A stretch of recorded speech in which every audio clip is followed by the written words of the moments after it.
Hey everyone, and welcome to Almost Cancelled. I'm Peter, that is Connor, and we are going to talk about Riverdale. Season 1, Episode 11 is called Chapter 11, To Riverdale and Back Again. Full spoilers for the episode, as always. I'm going to make a confession here to start this one off. It's a rather silly thing, but something occurred to me this week that for some reason had not occurred to me before in this show. Right. Now, I knew the name. I knew Betty's mum's name was Alice, right? Yeah.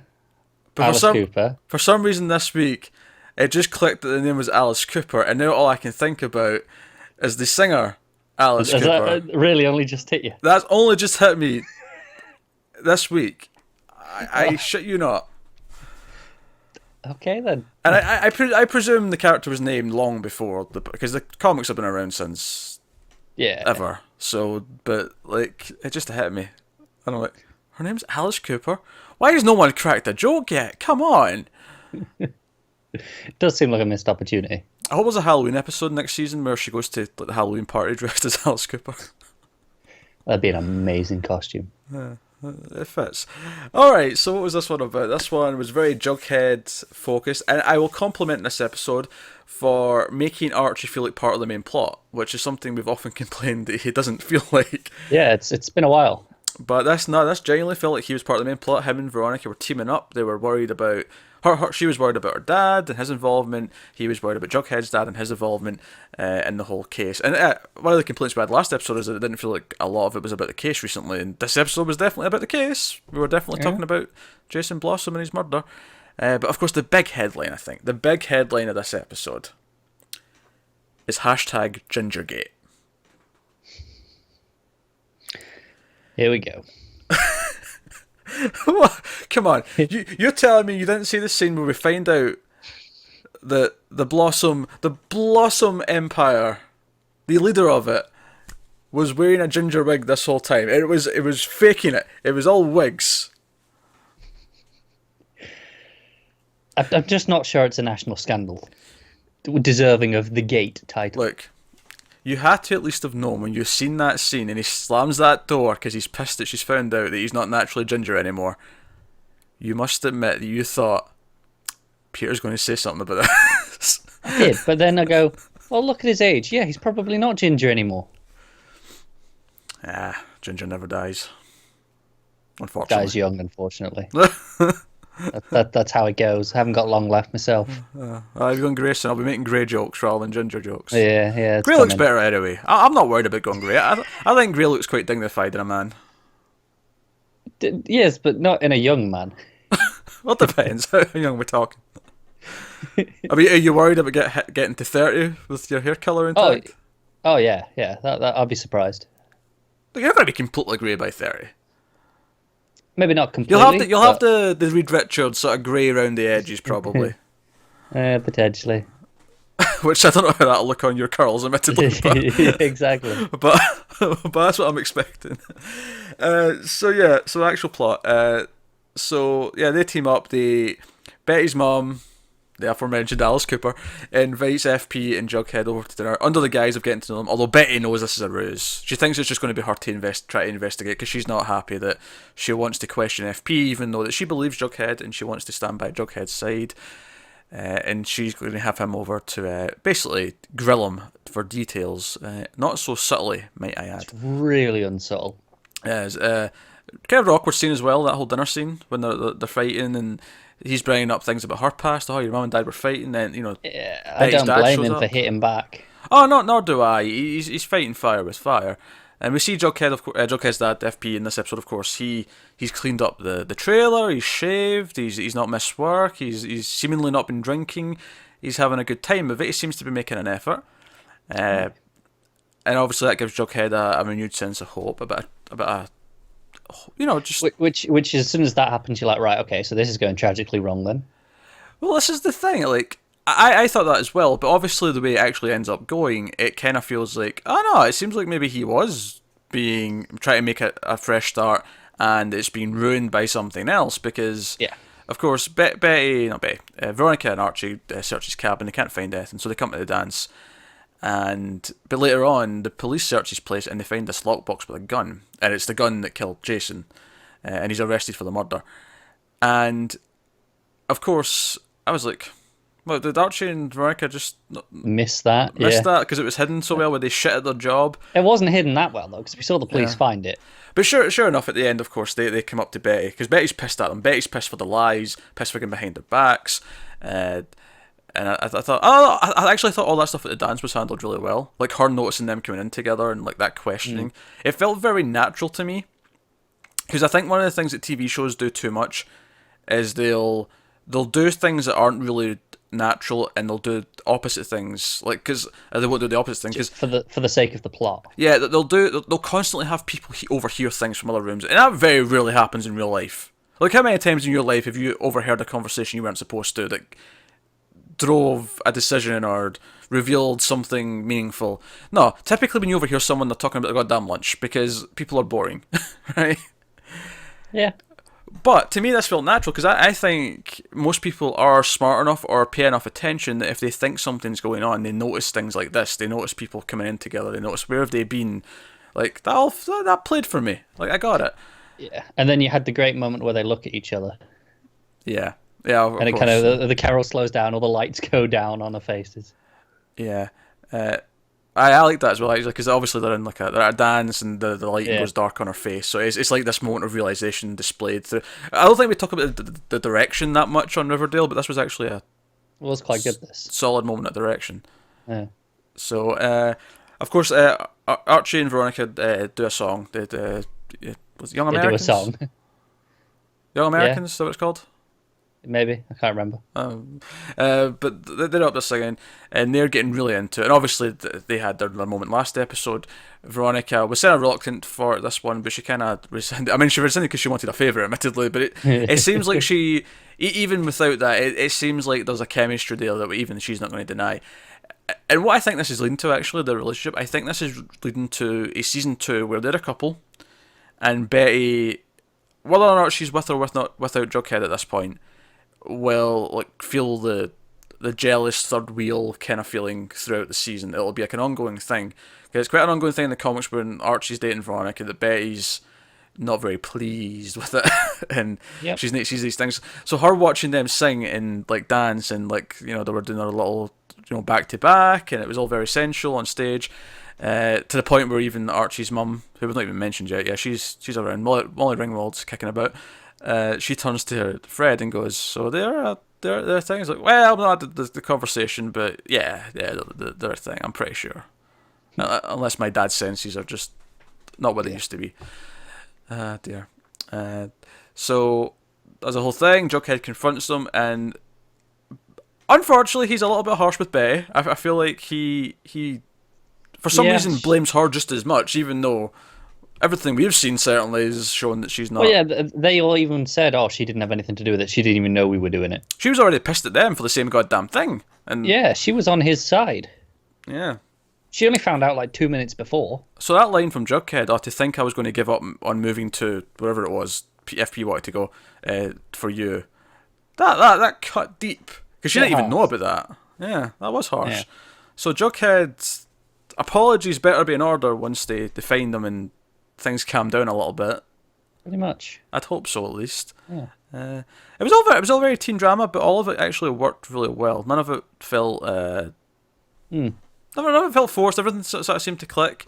Yeah, I understood why they were hiding it. I knew they weren't going to be like keep the secret, but all the actual finding out of things played out quick enough in a believable way that I was kind of. Yeah, it was the sort of thing where obviously if they'd found something, they wouldn't have kept it a secret anymore. But because they didn't, they were like, okay, we can at least try and keep it a secret now, because it was no longer important as far as they were concerned. Yeah, I like the whole like Veronica's like panicking because they've not found anything, and Archie's like, "This is a good thing if we didn't find anything. This is a win." But I like that. I like the Betty's mum, Archie's mum. Like in the bathroom with Betty's mum, funnily enough. Both mums were in the scene, so and of course Alice being the, I mean, forgive the pun given that this is a different set of characters on the show, but the snake that she is, dropping information like, oh yeah, seeing Fred and Hiram That's a different plot. So you Fred Astaire. This is the problem. You have a couple named Hiram and Hermione, right? Like that'd be like you dating some girl named Connie. Yeah, it would. Yeah. Be weird. Yeah, or me dating someone named Petra. Yeah. Well, that's the closest I could come up to. I was just trying to think. Yeah, I was trying to think if there was anything better for your name, but your name doesn't work quite as well, does it? For it. Oh, good. Well, I don't have to worry about getting someone with too similar a name. Excellent. But now, like, she's dropping this knowledge, and Archie's mum's just kind of like, "Yeah, that's fine. I can do what he wants." Yeah, that was it. She was all for a divorce like a week ago, so yeah, she doesn't care. I almost read it like, even if she does care a little bit, she doesn't want to give Alice the satisfaction of giving her bad news. So it's just a case of, oh no, I'm just, oh fine, well, I don't care. Yeah. It's fine. It amused me actually when the three of them walked into the dance together. You know, just in the middle, and the two of them on either arm. It's a shame Archie wasn't there to see that entrance, because I just like the idea of him looking up and going, when did my dad become a pimp? Yeah, pretty much. Actually, fun little tidbits I liked. I liked that when Archie's like, "Oh, Betty," because Betty's running the dance. She's trying to get out of it, but she's running the dance. He's like, "Oh, I told my mum I was doing a song at the dance. Could I perform one?" And then the conversation basically goes, "See, you're good, Archie, but your songs kind of make you want to slit your wrists in a good way, in a great way." Yeah, amusing conversation.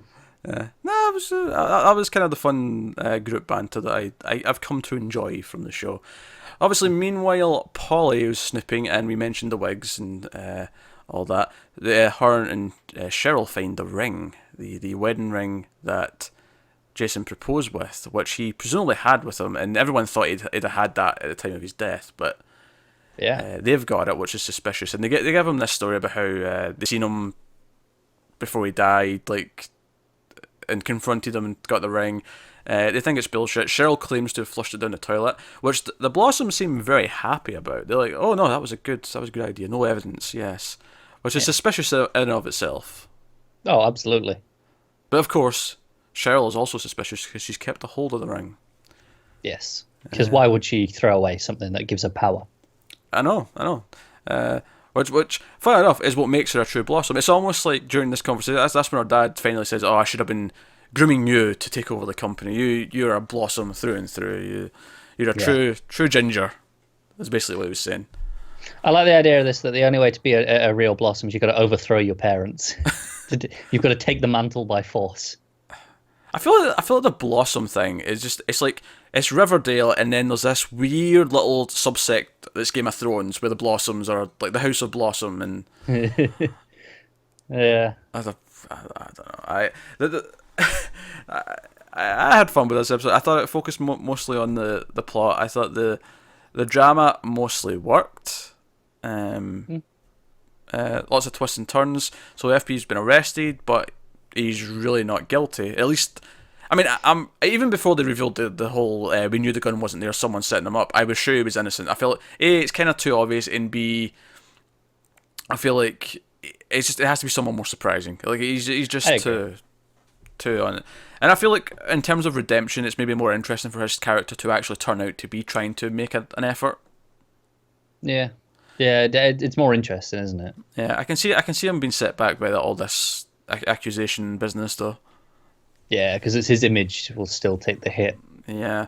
I will say this, though. There's a couple of things that don't work quite so well. Is A, Archie's mom asking him to move. It's not going to happen. The show's called Riverdale. He's technically the lead character. He's not leaving.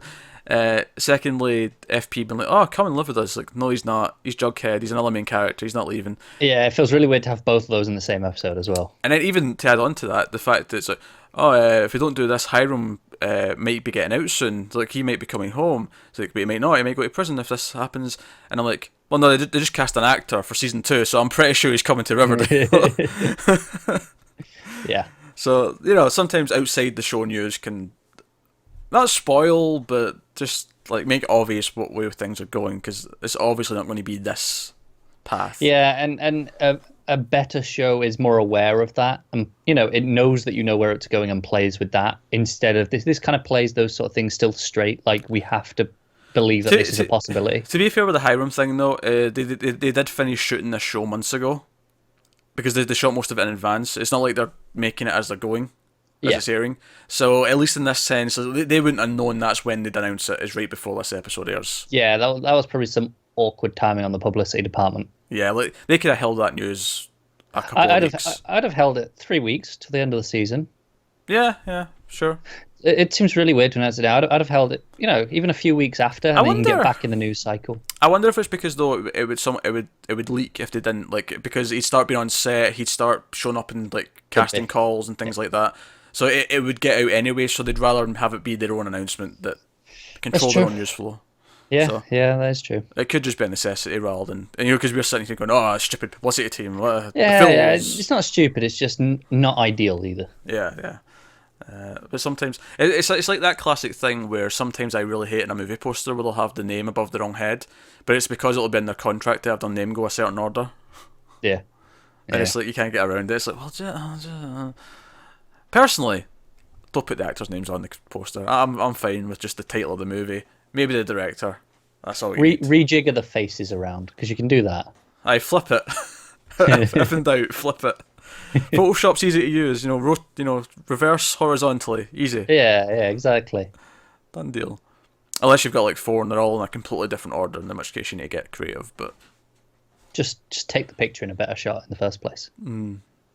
Just plan is what I'm saying. Can I just say, I totally knew that Polly was being drugged. Those milkshakes were being far too they obvious. was lingering on them far too much. Yeah, I was like, she's been drugged. And I wasn't sure what they were drugging her with, but it just turned out to be, we don't want her in public. Let's just knock her out for the dance. It's just sleep pills. Yeah. And then, of course, Cheryl has to blame Polly in public and look like her fault, because every time I think Cheryl's got a shred of humanity, the true ginger just shines through. Pretty much. I'm not really sure what Cheryl's going to go through. What's her arc at this point? Because it's like you said, it seemed like it was, she started out like this, and then by the end it's like, she's not so bad. Well, if I'm going to get to some predictions for that, I think in some way the Blossom parents, maybe not both of them, but one of them, if they are guilty, if they go away for season 2, like, is season 2 her story of actually trying to kind of be the face of the family, run things? I don't know. I mean, she's still been in school, but she'd have a new position in her own family. Say, it's interesting. You say, she's still in school, but given how much this show has borrowed from Twin Peaks, I wouldn't be too surprised if they just forget about the school at some point. See, I get that joke, but at the same time, this show has been set like 70% of it in the school building. It has. So for this season. Yeah. Next year when they get the mansion. They're supposed to have 2 more seasons left of them in school, right? I'll just point it out. In theory. I mean, I'm not saying they can't just set it all after the last school bell, but... Yeah, just set it in summer. I'll set it in summer, yeah. Here's a question. Do we think Riverdale Season 2 will be a fall show? Or do you think they're going to keep it till mid-season again? I'm not sure. That reminds me, I did see a lot of reviews this week talking about how, at this stage in the season, they're realizing that they don't like the 13 episodes for this show. They're saying there's far too much plot every episode and it's moving too quick. And I don't agree with that at all, given that I feel like for, the past 4 or 5 episodes, it's kind of been drip fed. Like there was bits where you get chunks, you go, this moves forward a lot in one go. But then there's times where nothing happens. I feel like that's just a case of overall pacing issues more than the episode count. This feels very much like the type of show that CW would want 22 episodes of, though. It feels like one of those that could be... I did see the showrunner actually complain, saying they really hate the 40 minutes. They'd love it to be a solid hour of runtime for them. Oh, really? Because they're finding they're getting like 20 to 30 minutes every episode that they're having to cut away. Which I thought was interesting. I mean, part of that I'd criticise the writing, because you can kind of look at a script and say this is going to last this amount of time, give or take, within reason. But, I mean, maybe that's part of like having so many characters, you want to do so much with them, you want to develop them all. I think that's what it was. You were saying that there's so much, it's quite a big cast, and they want to do so much with each one in each episode Well, that I mean, stuff's getting. maybe that's the sort of thing though that 22 episodes can do. Rather than extend the length of the episodes, is just say, right, we're going to play with the formula, and this episode can be Cheryl focused for the most part. This one, Yeah. do it. Not quite expanse, but do what some other shows do, where you'll have like an A and a B plot, but it's okay if the character, some of the, like, maybe you'll have like over the season you'll have, say, 6 main plots, right? Because you've got 6 main sort of core characters or whatever. It's okay for an episode to just focus on 2 or 3 and not see the other ones this week. Beyond maybe like a small cameo, because it just makes sense they're in the background. Again, for a scene or something. I'd argue Twin Peaks is a good argument for that. Yeah, That does that quite a lot. I can see it. Twin Peaks in the brain is soon. Yeah, it is, and this show does just remind you, doesn't it? It's definitely CW Twin Peaks, but it does have some Twin Peaks in it. Yeah.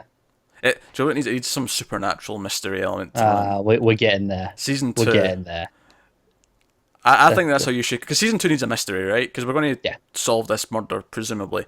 I think Season 2, we need something supernatural, and that's how you bring in Sabrina. It's so easy. It's just right there for you.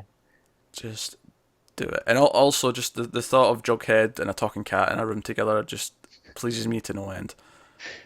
Yeah, that's fair. I thought this was a good episode. I think if you've been watching Riverdale up until this point, I think this is on your sort of upper level type of episode where everything moved forward, everything made sense, nothing stood out as being stupid, particularly. Yeah. There was no Archie trying to find a music teacher subplot, or Archie Yeah, boinking man, I forgot about that almost. or Archie boinking a music teacher subplot, or Archie That trying to feels so long ago, doesn't it? Archie trying to be in a band with the Pussycats subplot, or Archie, lots of Archie music things. Yeah. I think what we can boil this down is to whenever a plot focuses on Archie, it's not usually that great. I think I've got hope going forward though, because him and Veronica together is working for me. Yeah, but it's she's pulling it up. It's if this was just an Archie plot. Sure. But I think both the girls are definitely more interesting. So I think Archie will be fine as long as the plot is either about him and one of them, or about the love triangle. And it's weird to say that because usually I hate love triangles, but this is the love triangle. Yeah, agreed.